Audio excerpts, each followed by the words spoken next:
Como siempre es de verdad un privilegio poder estar aquí, compartir con ustedes cosas que Dios ha hecho en mi vida y que pues me ha tocado vivir a lo largo de este caminar con Él, a lo largo de este tiempo, ya varios años con Él.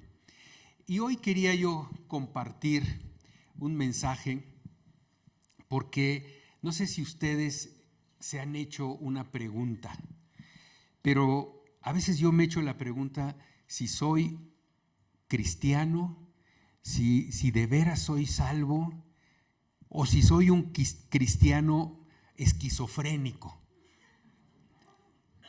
A veces, ¿por qué digo esto? Porque hay veces que vengo, adoro, se me salen las lágrimas con la adoración, con los mensajes. Me comprometo a entregarme a Dios. Vivo así, salgo encendido y a veces en la esquina ya me estoy enojando con alguien que no avanza rápido en el semáforo. O en la fila del Costco que una señora se tarda muchísimo en encontrar la cartera, que es entendible, porque es un misterio la bolsa de una mujer. Pero las veo echarse el clavado y no la encuentran y sacan una cosa, llevan como 5 carteras y sacan una, sacan 2 y obviamente la tarjeta o el dinero está en la última cartera que sacan, ¿no? Y yo digo, pero ¿cómo es posible si acabo de venir de una celebración, de un festejo para nuestro Dios? Acabo de estar comprometido con Él, de entregar mi corazón y ahorita ya me estoy enojando. Oro por tener paciencia en las mañanas y después cuando preparo un jugo muy sano y lo tengo listo para mi esposa y dan, como dice la canción, y dan las 7, y dan las 8, y dan las 9, y ella no llega. Y yo ya me había levantado con mucho amor a hacerle un jugo y no llega, y me estoy desesperando. Y entonces digo, pues ¿dónde está el amor? Yo me levanté con amor y ahorita estoy que ya la quiero ahorcar. No sé si les ha pasado alguna cosa así, porque yo ahí es donde me siento de repente, pues, ¿estoy esquizofrénico o de veras soy salvo o qué pasa, ¿no? Y luego, para acabarla de amolar, veo 2 de Pedro 1:4. No sé si está por aquí, si la tienen, y si no, yo de todas maneras aquí la leo. 2 de Pedro 1:4 dice: y debido a su gloria y excelencia, nos ha dado grandes y preciosas promesas. Estas promesas hacen posible que ustedes participen de la naturaleza divina y escapen de la corrupción del mundo causada por los deseos humanos. Entonces digo, oye, yo tengo esa naturaleza divina. Quiere decir, tengo esa esencia de Dios mismo en mi vida. Tengo esa promesa y ok, me la acepto, me la apropio. Y bueno, si tengo esa naturaleza divina, pues ¿cómo es posible que entonces tenga yo todas estas reacciones de impaciencia, de enojo, de lo que tú quieras, ¿no? Después inclusive de haber venido aquí a la iglesia? Y esta pregunta yo no sé si te la has hecho tú o si en algún momento te la has hecho. Pero resulta que esa pregunta también se la hizo una persona que es admirable para mí, el apóstol Pablo. El apóstol Pablo en el libro de Romanos nos habla de eso, y ahí también podemos encontrar la respuesta de por qué vivimos a veces así. Y en el capítulo 7 de Romanos, en el versículo 15, dice: no entiendo lo que me pasa. Imagínense, si el gran apóstol Pablo está diciendo no entiendo lo que me pasa, pues ya ahí me empiezo a sentir bien. Pues claro, yo también tengo derecho a no entender lo que me pasa. Pero no hago lo que quiero, pues no hago lo que quiero, sino lo que aborrezco. Qué bárbaro, ese gigante de la fe, ese hombre que escribió casi la mitad del Nuevo Testamento, ese hombre que plantó iglesias por todos lados, que tuvo visiones del tercer cielo, que realizó milagros extraordinarios, se está haciendo esta pregunta: no entiendo lo que pasa. ¿Por qué hago lo que no quiero? No se trata de una persona que hoy acaba de conocer de Jesús, no, pues él ya era un hombre maduro en la fe, y pues está haciendo esta pregunta. ¿Y qué es lo que está haciendo? Está describiendo una lucha interna que él tiene y que seguramente tú tienes también, porque yo también la tengo. Yo también he tenido esta lucha, que es lo que les estoy platicando. Es un grito honesto de Pablo, que ama a Dios, pero que sigue experimentando una fuerte atracción al pecado. Y lo describe de manera así brutal. El versículo 18 del mismo capítulo 7 de Romanos dice: yo sé que en mí, y luego fíjense cómo aclara, en mi naturaleza pecaminosa no existe nada bueno. Quiero hacer lo que es correcto, pero no puedo. Quiero hacer lo que es bueno, pero no lo hago. No quiero hacer lo que está mal, pero igual lo hago. Yo percibo inclusive una cierta frustración aquí en el mensaje de Pablo. Y a lo mejor, no sé si tú lo compartes con él, pero yo me identifico muchas veces con él. De cómo es esto, cómo es, por qué todavía tengo esta lucha, esta inclinación a ser irascible, a ser impaciente, a muchas cosas más que ahorita quiero compartir. Y Pablo dice: quiero hacer lo correcto, pero no puedo. Yo quiero ser paciente, pero no puedo. Aunque sé que mi esposa está haciendo labores para la casa, para los dos, para lo que tú quieras, yo quiero que ya esté ahí en ese momento que yo termino el jugo. ¿Por qué? Quiero hacer lo bueno, pero no lo hago. No quiero hacer lo malo, pero igual lo hago. Y finalmente, en el versículo 24, Pablo lanza un grito desesperado. Dice: soy un hombre desgraciado. En otra versión dice: miserable de mí, ¿no? Y aquí dice: ¿quién me libertará de esta vida dominada por el pecado y la muerte?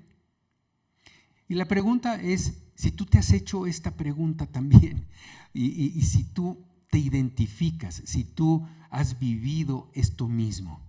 Yo confieso que en mi caso sí. Yo no sé si hay algo con lo que tú batallas.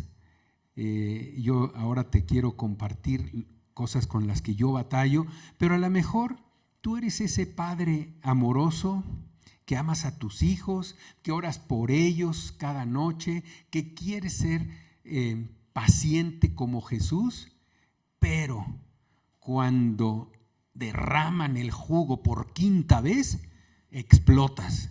O cuando llegan después de las 5 de la mañana, por 10ª vez, te enojas. Y entonces te preguntas: ¿qué clase de padre cristiano soy yo? ¿Por qué estoy así? ¿Por qué me enojo? O si eres una esposa que ama a Dios con todo su corazón, que sirves en la iglesia, pero en el momento que tu esposo dice un mal chiste, acerca de ti o alguna crítica, ¡ay! Se enciende y la sangre empieza a hervir y quieres matarlo, ¿no? O eres a lo mejor inclusive ese líder en la iglesia comprometido, que estás liderando un grupo, que estudias la Biblia diariamente, pero a veces cuando estás a solas hay alguna tentación de esos programas, de esas grabaciones que hay en internet, y a veces puedes ceder y piensas, híjole, soy un hipócrita, no merezco estar al frente de este grupo, no tengo la autoridad moral para hacerlo. Y la pregunta viene, híjole, ¿esto nunca va a terminar? ¿Esta batalla no va a terminar? Pues mira, si de todo esto que he dicho tú te identificas con ese sentimiento y con esa sensación de estar atrapado y de estar luchando, pues lo siento mucho por ti, pero al mismo tiempo, felicidades, porque quiere decir que estás vivo espiritualmente, estás en el mundo de los vivos. La ironía que esa batalla es esto, es la prueba de que estás vivo. Los muertos espirituales, las personas que están lejos de Dios, que nunca se han preguntado, pues, ¿dónde está Dios? ¿Quién es Dios? ¿Quién es Jesús? ¿Cómo llego al cielo? Las personas lejanas a la vida espiritual no tienen ese conflicto. Tienen una sola naturaleza, la naturaleza que Pablo describe aquí como pecaminosa. No tienen otra opción. El hecho de que el pecado en tu vida te incomode, de que las cosas que sabes que están mal te incomodan, que te molestan, es solamente la evidencia de que el Espíritu Santo está en ti. Así que es buena noticia si tienes esas batallas, ¿eh? Es buena noticia si estás en esa guerra. Es muy buena noticia, estás vivo espiritualmente. Yo he luchado con eso y Dios me ha liberado de algunas cosas que ahorita les voy a compartir. Lo que tenemos que entender en esto es que es una verdad que te va a dar libertad. Efectivamente, hay dos naturalezas. Vives en dos naturalezas. Es a veces difícil de comprender, pero así es. Y la clave para entender este conflicto es la verdad que dice Romanos 7. La primera es la verdad de tu nueva identidad. Tú eres una nueva persona. Dice lo que ya leí hace ratito, 2 de Pedro 1:4, que tenemos la naturaleza divina. Él nos ha dado naturaleza divina. Quiere decir que tienes el ADN espiritual de Dios. Imagínate tener en tu sangre el ADN divino. Lo traemos ya espiritualmente ese ADN. Y el Espíritu Santo literalmente vive en ti. Así que, ¿qué significa eso? Eres hijo de Dios. Eres una nueva creación. Y esto no es una metáfora, es una realidad. Tú eres una nueva persona.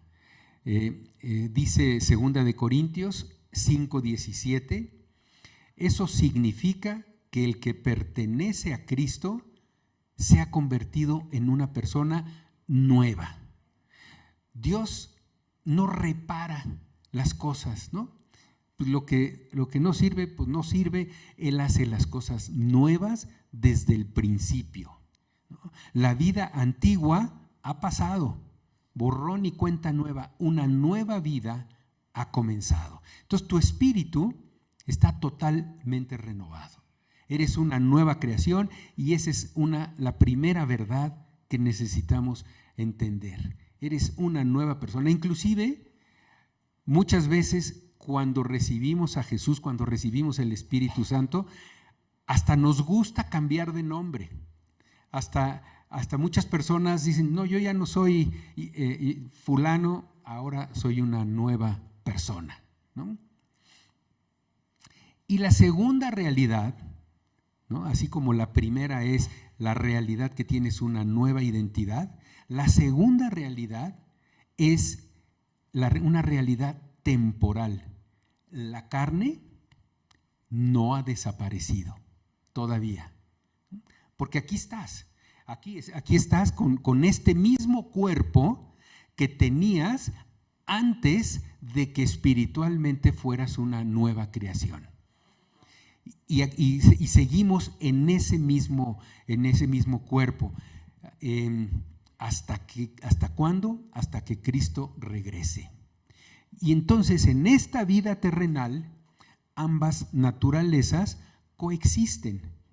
Pero hay que ver lo que Pablo distingue aquí muy, muy claramente. En primer lugar, distingue su verdadero yo, ¿no? Su identidad, su nueva identidad, esa persona regenerada con esa naturaleza divina. Y en segundo lugar, distingue el pecado que aún habita en él, no en su espíritu, aún habita en su carne, la naturaleza pecaminosa residual, vamos a ponerle de esa manera. Y entonces lo que él dice en el versículo 17, que ya leímos, es: entonces no soy yo, ¿no?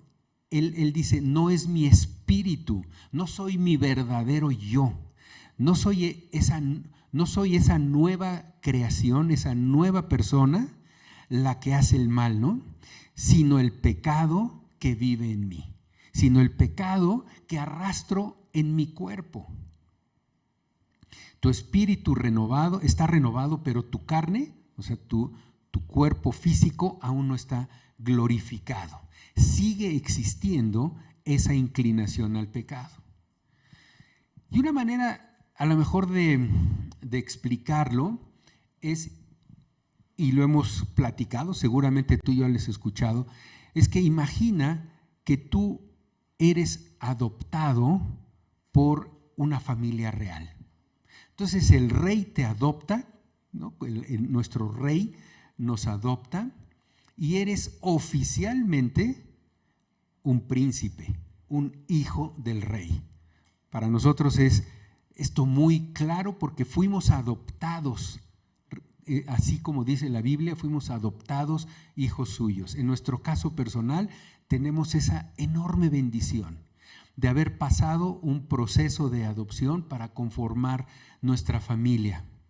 Y el acta de nacimiento de nuestras hijas dice: son hijas de mi esposa y mía, y tienen los apellidos de mi esposa y míos, y son legalmente nuestras hijas. Ellas tienen todos los derechos, ellas tienen una nueva herencia, inclusive un nuevo nombre. Nosotros les pusimos un nuevo nombre, y así lo hace también nuestro Padre con nosotros, nuestro Padre Celestial. Nos adopta. Y mi acta de nacimiento, igual que la tuya cuando recibiste a Cristo, está aquí en la Biblia. Él dice que Él nos dio potestad de ser hechos hijos suyos. Él nos adoptó como hijos suyos. Y este es mi acta de nacimiento y es tu acta de nacimiento. Pero aun cuando ese rey ya te adoptó, pues traemos, imagínate que tú llegas adoptado al palacio del rey, ¿no? Ahí está la corte, ahí está todo el mundo, pues llegas todavía con tus hábitos de la vida anterior, con esas costumbres, sin saber cómo sentarte a la mesa, sin saber cómo comer, sin saber que hay comida para la cena, no tienes que comer todo ahorita, sino que te puedes medir y que en la cena va a haber, y para el desayuno de mañana también va a haber nueva comida, y así todos los días. Entonces vamos aprendiendo todo eso, y las inclinaciones de aborazarte por la comida pueden parar ahí. Los patrones de pensamiento viejos, ahí los traes. Llegamos con todo eso a la casa del rey. Así es nuestra vida cristiana. Y Gálatas lo explica muy claramente. En Gálatas 5:17 dice: el Espíritu Santo produce un deseo que se opone al deseo de la naturaleza pecaminosa. Estas dos fuerzas luchan constantemente entre sí. Y ve que dice luchan constantemente. Quiere decir que la lucha no es ocasional, no es de un momento y oye, pues hubo una rebelión y hay que luchar y se acabó. No, es una lucha constante. Habla de que entre sí, quiere decir, efectivamente hay un conflicto real y las dos fuerzas se oponen. Y esto lo vimos y lo vivimos nosotros muy, muy de cerca en nuestra familia, con una de nuestras hijas. Así pasaba. Ella quería comer y comer y comer y pues era un signo de una cierta necesidad o cierta incertidumbre. Y costó un tiempo para nosotros decirle, oye, no, aquí es tu casa, aquí nosotros somos tus papás, esta es tu familia y va a haber comida hoy y mañana y dentro de un año también y vamos a aprender. Y poco a poco fue aprendiendo cómo vivir en la casa. Y eso es lo que nosotros también poco a poco estamos aprendiendo en esta batalla, ¿no? Así que es constante esta batalla. Y estamos por eso en ese proceso de transición, ¿no? De adaptarnos a la familia real y dejar nuestros hábitos de antes de haber sido adoptados. Y también nos ayuda recordar en esta etapa, en este punto, 3 etapas por las cuales pasa la humanidad, ¿no? La humanidad antes de la caída de Adán y Eva tenía una sola naturaleza. ¿Cuál será esa naturaleza?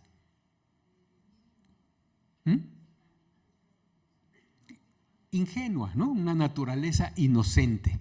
No tenían esa naturaleza pecaminosa, tenían una naturaleza inocente. ¿Podían pecar? Sí, podían pecar, pero no tenían esa inclinación para pecar, no tenían ese deseo para hacer el mal, tenían un libre albedrío perfecto. Así que ese era un estado maravilloso de la naturaleza humana. Después, el segundo estado de la naturaleza humana es la humanidad después de la caída de Adán y Eva. Y ahí, después de la caída, sin conocer a Jesús, sin conocer un Salvador, hay una sola naturaleza. ¿Cuál será esa sola naturaleza? Pecaminosa. Es la naturaleza pecaminosa. Y en esa naturaleza pecaminosa no podemos no pecar. Por eso la Biblia dice que somos esclavos del pecado. No podemos hacer el bien porque nuestra naturaleza es una naturaleza pecaminosa. Estamos esclavizados y no tenemos ese poder para resistir el pecado consistente, ¿no? Y es así como nos encuentra Jesús. Es ahí de donde nos salva, ¿no? En esa naturaleza. Recordarán que Efesios 2 dice: antes ustedes estaban muertos a causa de su desobediencia y sus muchos pecados. Vivían en pecado, ¿no? Y esa naturaleza nos hacía que fuéramos objeto del enojo de Dios, ¿no? Y ahí es donde Él nos encontró. Pero después viene la siguiente etapa, que es en donde estamos ahora, en esta etapa de la humanidad, en donde ya creemos en Cristo. Y ahora sí tenemos 2 naturalezas, ¿no? Y ahora sí podemos elegir no pecar. Podemos vencer el pecado con el poder del Espíritu Santo, pero aún podemos pecar. tenemos la posibilidad de elegir una u otra. Y ahí es donde ahí hacen conflicto esas dos naturalezas, ¿no? Más adelante entraremos a otra etapa de la humanidad cuando ya seremos cristianos o creyentes glorificados. Ese futuro está en el cielo cuando tendremos una sola naturaleza, una naturaleza perfectamente santa y ya no podremos pecar. Imagínate estar en el cielo y no poder pecar y decir, híjole, ¿cómo le digo mentiras a mi esposa? Pues ya no puedes, ni modo, ¿no? Las esposas dicen, ¡bravo! Sin gozo, ¿no? Sin conflicto, perdón, solo gozo perfecto. Dice Apocalipsis, Él les secará toda lágrima de los ojos y no habrá más muerte, ni tristeza, ni llanto, ni dolor. Imagínate, esas cosas ya no existirán más. Pero ahorita, mientras tanto, estamos nosotros en la etapa 3. El conflicto es real, pero temporal. Yo no sé si tengas alguna cosa con la que tú identifiques con la que estás lidiando, con la que estás constantemente en conflicto. A mí me ha pasado muchas veces y desde luego, por ejemplo, el alcohol para mí no es una tentación. No quiere decir que yo sea un gran cristiano, simplemente no lo es. Pero sí hay otras cosas que me hacen no creerle totalmente a Dios. Yo me he dado cuenta que a lo largo de mi vida he batallado por vencer el miedo. Y el miedo se ha manifestado en varias áreas en mi vida. Una de ellas es el miedo a no tener la provisión suficiente. Llevamos 45 años de casados. No doy más datos de edad y años, porque si no, hoy en la noche duermo en el patio con los perros. Pero son muchas veces a lo largo de toda una vida que Dios nunca nos ha dejado un día sin comer, un día sin tener un techo, un día sin respirar. Y a pesar de eso, muchas veces este cuerpo, así como lo ven pecaminoso, se inclina por dudar. ¿Y qué tal que mañana ya no me pagan los clientes? ¿Y qué tal que pues ya piden menos trabajo? ¿Qué tal que ya no hay nuevos clientes? Y entonces lucho con ese temor. A pesar de que Dios a lo largo de toda mi vida, que no les voy a decir cuántos años tengo porque como ella es un año menor que yo, pues van a saber también. Entonces, pero son muchos y a pesar de todos esos años, sigo a veces cayendo en esa tentación de no creer, de no tener esa fe de que Dios nos va a sustentar. Y mira, la verdad es que a raíz de ese temor, hace unos años, yo tomé la decisión, muy mala decisión, de decir, no, pues voy a entrar a trabajar a un lugar, ¿no? X.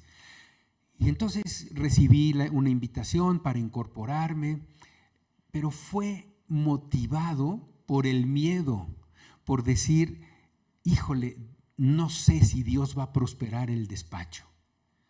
Y entonces entré a trabajar y mi vida se hizo miserable. Así como dice Pablo, desgraciado de mí, así era mi vida. Me levantaba y salía al cuarto para las 6 de la mañana, porque además estaba muy lejos, para evitar el tráfico, llegar a la oficina antes que todo mundo, leer la Biblia, estar ahí, trabajar a mediodía, no salir a comer porque yo seguía manteniendo algunos clientes del despacho, trabajar ahí encima, comer un sándwich encima del escritorio y luego pelearme con todo mundo para poder salir a las 7 de la noche y llegar a las 8 de la noche a la casa porque teníamos un estudio sobre la Biblia. Y entonces, pues, así fue mi vida y cuando hablaba por teléfono con mi esposa o con mis hijos, era nada más como, ¿qué pasó? ¿Hay alguna emergencia? No. Ok, bueno, estoy trabajando, bye, pum. Y era una vida miserable. Hasta que un día, pues, mi esposa me dijo, oye, esto no es lo que Dios quiere. Y yo se lo agradezco mucho, Dios le da mucha sabiduría y entonces tomamos la decisión de cambiar de vida y confiar en todo lo que Dios nos había mostrado a lo largo de 40 años o menos o más en esa época para poder seguir adelante. Pero luego ya no me daba tanto miedo los clientes. Y mi naturaleza me decía aquí en el oído, no, tienes que encontrar otra cosa por la cual tener miedo. Híjole. Y yo decía, ¿pero por qué? Y seguía esa vocecita, y ahora, ¿por qué nos vamos a preocupar? Ahora, ¿a qué le vamos a tener miedo? Ah, ya sé, dijo la naturaleza pecaminosa. Tus hijas, mira, salen en la noche. La situación está peligrosa. No te duermas, tienes que estar pendiente. Y así pasaron muchas veces en que mis hijas, sobre todo una, salía en las noches, le gusta salir, está joven, le gusta la fiesta. Y entonces salía y yo estaba preocupado. Todo el tiempo tenía ese miedo de qué va a pasar, a qué hora va a llegar, le va a suceder algo. La ciudad está muy peligrosa. Y venía a mi mente esa pregunta, bueno, ¿confío o no confío en Dios? Y entonces la vocecita decía, no, sí confías, pero tienes que ser prudente. Y la otra vocecita, Dios puede con todo, no te preocupes. Y la otra vocecita también, sí, pero tú eres el responsable como papá. No, pero tiene un Dios que la cuida. En fin, era un conflicto, ¿no? todo el tiempo. Hasta que hubo un día que Dios me dio la victoria para no preocuparme sobre eso y decir, Dios, yo te pedí estas hijas, tú me las diste y no me las diste para quitarnos. Dios no es un Dios que quita, Dios es un Dios que provee, que da, es un Dios bueno. Entonces, además, no solo las vas a conservar, sino les vas a dar una vida abundante, las vas a bendecir, ¿no? Y bueno, ha sido muy bonito esta etapa de tener este conflicto y ya no tener ese miedo, ya no tener esa ansiedad de qué va a pasar con mis hijas, ¿no? Ahora, pues si Dios es bueno, ¿por qué permite este conflicto? Pues sería muy fácil para Dios que no lo tuviéramos, ¿no? Pues sería muy fácil, sería muy cómodo. Bueno, pues Dios permite este conflicto básicamente por 3 razones que encontramos también aquí en la Biblia. El primero es porque no estamos completamente redimidos todavía, ¿no? Acuérdate que la salvación tiene 3 tiempos, ¿no? La justificación, que eso ya sucedió, ya pasó, que fuimos salvados del castigo del pecado, no del pecado, sino del castigo del pecado, ¿no? del lo que merecía nuestro pecado, y ya fuimos declarados justos instantáneamente. En el momento que tú recibiste a Jesús y le pediste perdón, en ese momento fuiste justificado y ya no hay algo más que perdonar, ya sucedió, ya pasó, ¿no? El siguiente momento de la salvación es la santificación, y esa es el presente. Eso está sucediendo, está estás siendo salvado no del castigo del pecado, sino del poder del pecado. Es un proceso continuo, es progresivo y requiere, pues, que tú, como dicen, cooperando, flojito y cooperando con el Espíritu Santo. Dice Filipenses 2, en el versículo 12, esfuércense por demostrar los resultados de su salvación, obedeciendo a Dios con profunda reverencia y temor, pues Dios trabaja en ustedes y les da el deseo y el poder para que hagan lo que a Él le agrada. Entonces, este momento, estamos en este momento, ¿no? En el momento de la santificación, en donde estamos aprendiendo a que Dios nos libera del poder del pecado. Y un tercer momento es un momento futuro, es la glorificación, es algo que va a suceder, que será cuando seamos salvados, no del castigo del pecado, no del poder del pecado, sino de la presencia del pecado. Ya no habrá pecado, ya no habrá esa presión, ya no habrá ese conflicto. Nuestro cuerpo va a ser transformado y la carne será eliminada completamente como hoy la conocemos. No sabemos cómo será nuestro cuerpo, sabemos que habrá cuerpos espirituales que tendremos nuevos, pero no tendremos esta carne que arrastra todos esos hábitos que nos hacen daño. Dice 1 Corintios 15, 51, pero permítanme revelarles un secreto maravilloso. No todos moriremos, pero todos seremos transformados. Sucederá en un instante, en un abrir y cerrar de ojos, cuando se toque la trompeta final. Pues cuando suene la trompeta, los que hayan muerto resucitarán para vivir por siempre. Y nosotros, los que estemos vivos, también seremos transformados.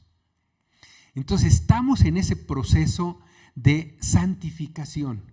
Por eso es esta batalla, por eso esta guerra así tan encarnizada interior que tenemos. Y bueno, también Dios permite este conflicto porque esta lucha nos mantiene humildes, nos mantiene dependientes. Si Dios eliminara este conflicto, al menos yo sería insoportable. O sea, me creería así, ya lo logré, ya lo hice, ya no necesito estar pidiendo nada a Dios. Y este conflicto te mantiene humilde, te hace depender de su gracia, te hace orar constantemente, ¿no? Inclusive a mí me sorprende mucho que el mismo Pablo, ahí en 2 Corintios también dice que él tenía un aguijón en la carne, una espina en la carne. Algunas personas dicen que era por los ojos, no sabemos exactamente, pero para que él lo esté revelando, debe haber sido algo realmente doloroso, realmente incómodo. ¿Por qué Dios a este gran hombre de Dios, a este guerrero, a esta persona que fue utilizada poderosamente, le permite esa espina? Bueno, lo dice también Pablo, ¿no? Pablo dice en 2 Corintios 12:9 que tuvo la respuesta de Dios en este sentido: mi gracia es todo lo que necesitas, mi poder actúa mejor en la debilidad. Entonces, cuando nosotros somos débiles, también dice Corintios, en ese momento somos fuertes, porque en ese momento es cuando Dios actúa. Cuando nosotros nos pensamos muy autosuficientes, como que Dios ve así desde arriba y dice, uy, no, pues este sí puede, está muy entretenido, vamos a dejarlo hasta que Él clame y reconozca que necesita de la ayuda, de la intervención divina. Y además también, con todo esto que he dicho, Dios permite este conflicto para que anhelemos el cielo. Imagínate que en el cielo pues ya no vamos a tener la presencia del pecado, ya no vamos a tener esa naturaleza pecaminosa, ya nuestra naturaleza va a ser perfectamente santa.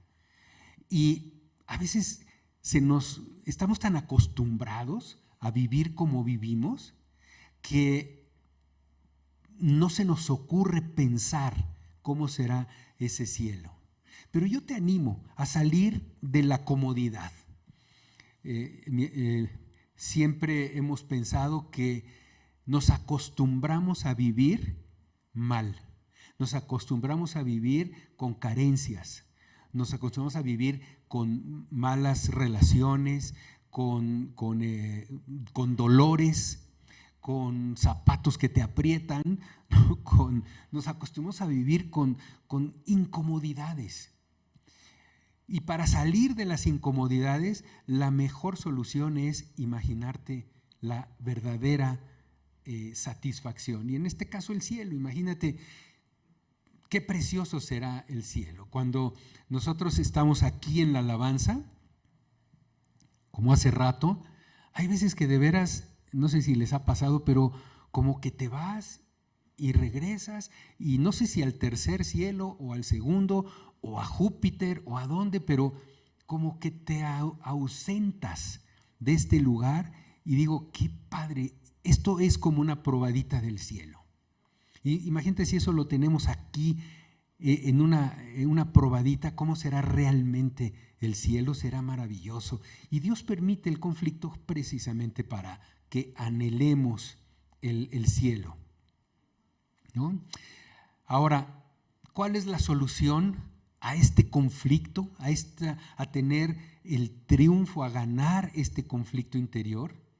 Pues curiosamente el triunfo no está en erradicar la carne, ¿no? Tú dirías, oye, ya, como dice Pablo, quítenme este cuerpo, ¿no? Ya no quiero vivir en este cuerpo. Pues eso lo vamos a ver cuando estemos en el cielo. No es tampoco luchar en nuestras propias fuerzas, no es decir, híjole, voy a ser más paciente, voy a pensar que mi esposa está haciendo más cosas y que vendrá cuando termine de hacerlo y aquí está su jugo esperando. No es ni siquiera esforzarnos en nuestras fuerzas. El triunfo, el ganar esta batalla interior está en caminar en el Espíritu. ¿Y qué quiere decir caminar en el Espíritu? Porque a lo mejor luego puede ser así como vago este concepto. Y lo primero es que entendamos nuestra verdadera identidad, ¿no? ¿Qué mentira es la que quiere el enemigo que creas cuando caes en alguna tentación? Cuando dejas de tener esa fe en Dios. Pues lo que quiere el enemigo que creas es que eres un pecador tratando de ser bueno, pero no te hagas ilusiones, nunca lo lograrás, eres un fracaso espiritual. No sé si les suena a veces esa voz, ese sentimiento, ese pensamiento de sentirte no suficiente. Hay una palabra que se me está yendo, de sentirte inadecuado, incapaz, ¿sí? Sí, como que no eres digno, ¿no? Como que no eres suficiente. Pero ¿cuál es la verdad que Dios quiere que tengamos y Él nos declara? No, tú no eres un pecador, tú eres un santo que a veces cae. Tú eres un hijo de Dios que a veces cae en una tentación. Eres una nueva creación. Eres hijo de Dios, amado, en quien Él tiene mucha complacencia. Dios se complace en tu vida. Dios se complace en ti, en tu individualidad, en tus cosas, por pequeñas que sean. Dios tiene gozo en tu vida. Entonces, tu diálogo interno para caminar, para tener el triunfo sobre este conflicto, tu diálogo interno debe cambiar. Cuando peques, no digas soy un fracaso, nunca cambiaré. No, nunca más vuelvas a decir eso. Cuando tengas una caída, di, ese no es mi verdadero yo. Eso fue mi carne. Mi verdadero yo ama a Dios. Mi verdadero yo quiere hacer el bien. Mi verdadero yo quiere agradar a Dios. Así que voy a levantarme en el poder del Espíritu, ¿no? Dice Romanos 6, versículo 11. Así también ustedes deben considerarse muertos al poder del pecado y vivos para Dios por medio de Cristo Jesús. Este versículo dice, deben considerarse. Considerarse, ¿qué quiere decir? Considerarse quiere decir pensarse, ¿no? Imagínate a ti mismo. Es una decisión mental, es un pensamiento sobre el cual sí puedes tener control. Hay veces que el enojo es difícil de controlar, el miedo es difícil de controlar, son sentimientos, pero los pensamientos te cuesta lo mismo decir soy digno que decir no soy digno. Te cuesta lo mismo pensarlo. Entonces, donde debemos empezar es por la mente, es una decisión de pensamiento, ¿no? Que como dice aquí, debo considerarme muerto al pecado. Debo pensar, yo estoy muerto al pecado. ¿Y un muerto qué siente? Nada. Entonces, el pecado no tiene poder en mí porque yo estoy muerto al pecado. Entonces, tu diálogo es, ese no es mi verdadero yo, eso fue mi carne. Como lo hizo Pedro, ¿no? Después de negar a Jesús. Pedro negó a Jesús 3 veces, lloró amargamente y pudo haber pensado, yo no soy digno, soy un traidor. ¿Se acuerdan que cuando Jesús encontró a Pedro en el día en el mar de Galilea y salieron a pescar, y después de esa pesca milagrosa, Pedro se acercó con Jesús, se hincó y dijo, aléjate de mí, soy hombre pecador? Pues aquí ya no pensaba Pedro así. Aquí ya él había sido restituido por Jesús en su nueva identidad. Jesús le estaba diciendo allá en el capítulo 21 de Juan, ¿me amas? ¿No? ¿Se acuerdan que 3 veces le pregunta? Y le estaba recordando, oye, tú eres el que me ama, no importa lo que hayas hecho, no eres traidor. Tuviste una caída, pero acuérdate, tú eres el que me ama. Aunque fallaste, tú eres el que me ama. Y Jesús lo está restaurando en esa identidad, ¿no? ¿Qué más podemos hacer para tener triunfo sobre este conflicto? Caminar en el Espíritu, ¿no? Esta es la clave práctica de tener victoria. Y dice Gálatas 5:16, por eso les digo, dejen que el Espíritu Santo los guíe en la vida. Entonces no se dejarán llevar por los impulsos de la naturaleza pecaminosa. No dice eliminen la naturaleza pecaminosa. Dice no se dejen llevar por ella. La palabra nos recuerda, ahí está la otra naturaleza, pero no tiene poder si tú no la dejas, ¿no? ¿Y cómo hacemos esto? Pues alimentando el Espíritu. Imagínate que hay dos felinos, ¿no? 2 gatos peleando entre sí. Y ahí en la casa es real ese conflicto. 2 gatitas que se pelean todo el día. Entonces están así, se ven y se gruñen y hacen ruidos horribles, ¿no? Y ahí están.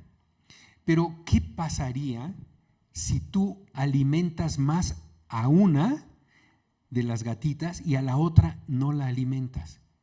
Pues una se vuelve fuerte, crece y la otra se va debilitando. Eso es lo que vamos a hacer. Y entonces, esa gatita que tú alimentas, pues va haciéndose fuerte y puede llegar a convertirse en un tigre, ¿no? Contra el cual no hay oposición, no hay enemigo que se le enfrente a un tigre, ¿no? Entonces, cuando tú caminas en el Espíritu, estás alimentando la parte, tu naturaleza que va a vencer a la otra. Si no alimentas tu espíritu, pues lo que vas a alimentar es la carne, y entonces pues, la carne va a ganar y va a derrotar al espíritu. Necesitas alimentar el espíritu. ¿Cómo?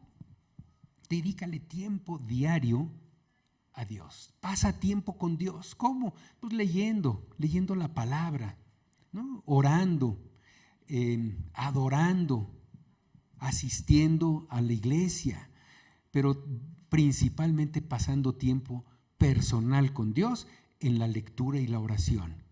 ¿Y cómo matas de inanición a la carne? Pues evita el contenido que el mundo te muestra en programas, en televisión, en internet. Evítalo. Evita esas conversaciones tóxicas, esos pensamientos no controlados, esa tentación. Aléjate. Pablo le decía a Timoteo, huye de las pasiones juveniles. Y les tengo una noticia, las pasiones son juveniles y son de la tercera edad y son de cualquier edad, ¿eh? Así que hay que huir de las pasiones, no importa la edad que tengas, ¿no? Y crucifica la carne, ¿no? Crucificar la carne quiere decir que no es un evento único, es una decisión diaria. Romanos 8:13 dice, si mediante el poder del Espíritu hacen morir las acciones de la naturaleza pecaminosa, vivirán. Y aquí esta parte donde dice hacen morir está conjugado en presente continuo. Quiere decir pues que es constante, ¿no? Que en el momento de la tentación, cuando surge algún comentario hiriente, una mala conversación, una mala relación, debes tomar una decisión radical, ¿no? Obedecer a la carne o al espíritu.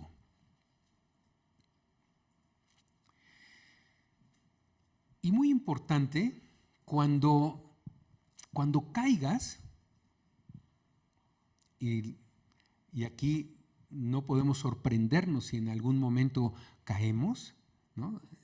Cuando caigas, pues no hay que quedarnos revolcándonos en la culpa, ni como dicen, lamiéndonos las heridas. Pues no. ¿Por qué? Porque dice Romanos 8, versículo 1, por lo tanto, ya no hay condenación para los que pertenecen a Cristo Jesús. Si tú perteneces a Cristo Jesús, y así es, entonces ya no hay condenación.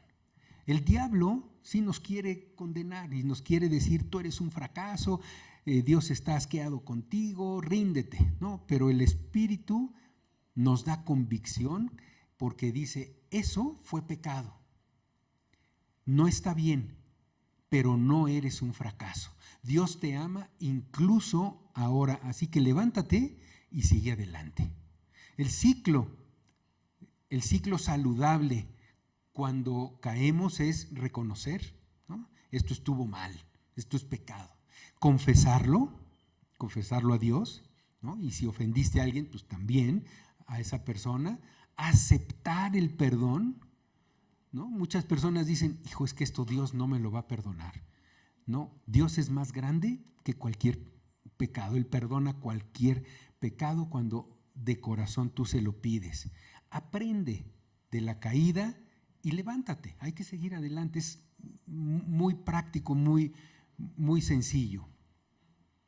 Y bueno, pues esta batalla en algún momento va a terminar, ¿no? Dice Romanos en el capítulo 8, en el versículo 1 y 2, por lo tanto ya no hay condenación para los que pertenecen a Cristo Jesús. Y el otro versículo, y porque ustedes pertenecen a Él, el poder del Espíritu que da vida los ha libertado del poder del pecado que lleva a la muerte. Los ha libertado.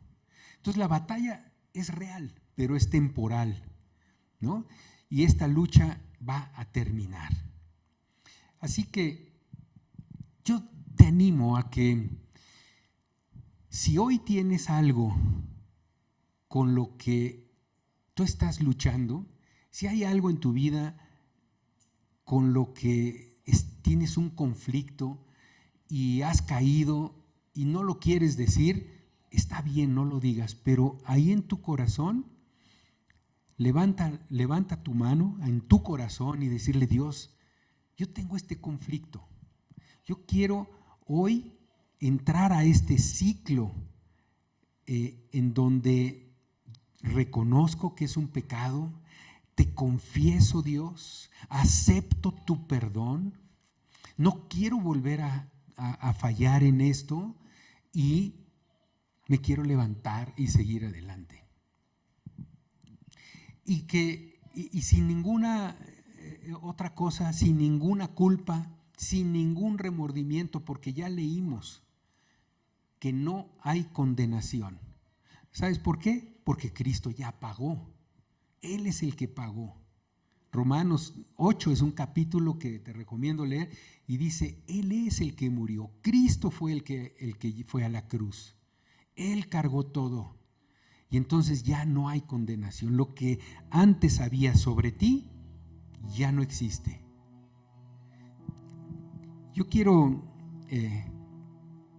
terminar con una oración, pero invitándote a que eso que tú has tenido como conflicto, hoy termine y digas: nunca más. Ya no hay condenación para mí. Yo voy a alimentar mi naturaleza divina, no voy a alimentar la carne, y a partir de hoy soy libre de ese conflicto.